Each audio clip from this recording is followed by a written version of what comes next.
जिले भर के समाचार लेकर मैं आपके साथ रियाज अहमद खान और आप देख रहे हैं पीलीभीत बुलेटिन। आज बात करेंगे जिले की पहचान बनी गोमती नदी को बचाने, बहाने और स्वच्छ व अविरल रखने के लिए जिला अधिकारी की बेहतरीन कोशिश और स्कूल कॉलेजों में छात्र छात्राओं को बांसुरी वादन सिखाने का जारी हुआ नया आदेश की। नदियां हमारे देश में धार्मिक महत्व तो रखती हैं, साथ ही साथ नदियां हमारे जीवन में प्राचीन काल से ही उपयोगी रही हैं। ये हमारी संस्कृति की पहचान है। पुराने समय में नदियों की सीमा होने से शत्रुओं से रक्षा भी हो जाती थी, क्योंकि सेना लेकर नदी पार करना कठिन कार्य था।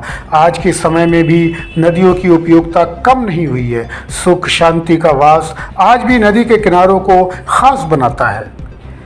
पीलीभीत के डीएम पुलकित खरे की तरफ से गोमती उद्गम स्थल को जिले की पहचान बनाने में जो कुछ भी किया गया वो काबिल तारीफ है। अब इसी सिलसिले में जिलाधिकारी ने जिले के सभी उप जिलाधिकारियों, खंड विकास अधिकारी व थाना अध्यक्षों को नया आदेश जारी किया है। इसमें कहा गया है कि तहसील कलीनगर क्षेत्र अंतर्गत ग्राम माधोटांडा के समीप स्थित ग्राम हरिपुर फुलहर में मां गोमती उद्गम स्थल से गोमती नदी की अविरल धारा जनपद की 16 ग्राम पंचायतों से लेकर लगभग 47 किलोमीटर की दूरी तय करने के उपरांत जनपद शाहजहांपुर की सीमा में प्रवेश करती है।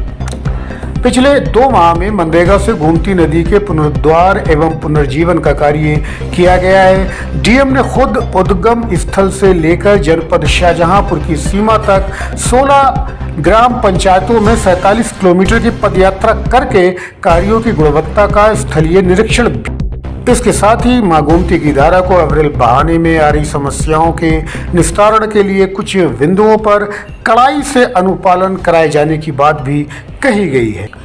इन बिंदुओं में नंबर 1 है, मां गोमती नदी के दोनों तटों से सटे हुए समस्त खेतों में रासायनिक खाद एवं कीटनाशक के प्रयोग पर निषेध लगाते हुए संबंधित किसानों के साथ निरंतर गोष्ठियों एवं प्रशिक्षण के माध्यम से जागरूक कर फसलों हेतु जैविक या प्राकृतिक खेती का प्रयोग कराया जाए, जिससे रसायनों में होने वाला नदी का प्रदूषण नियंत्रित हो सके।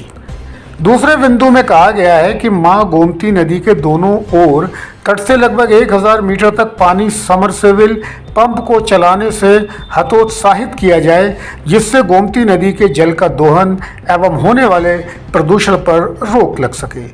मतलब कि गोमती के दोनों तरफ 1-1 किलोमीटर तक मोटर व समरसेबिल नहीं चलाया जा सके।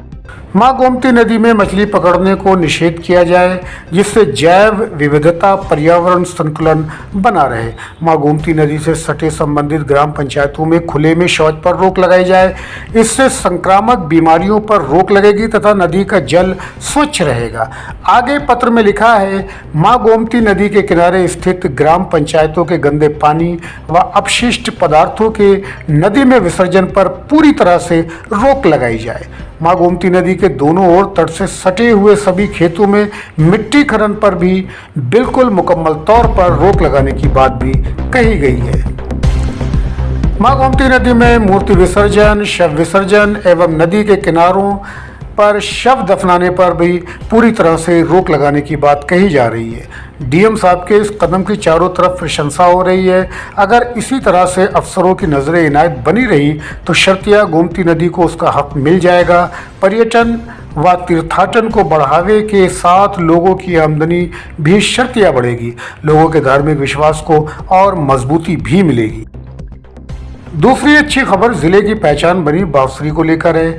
जिलाधिकारी पुलकित खरे ने आज एक नया आदेश जनपद के सभी निजी स्कूल कॉलेजों के प्रधानाचार्य व संचालकों को लिखा है।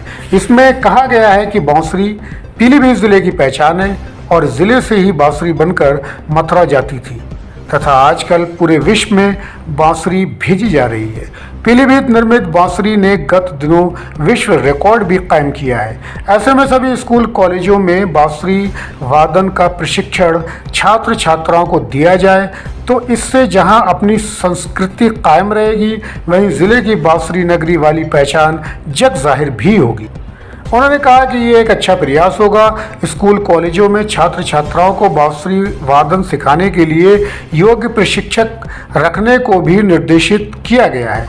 माना जा रहा है कि अब आने वाले समय में बांसुरी की तान स्कूलों में भी सुनाई देगी और इसके मधुर स्वरों से जिला गुंजायमान हो जाएगा।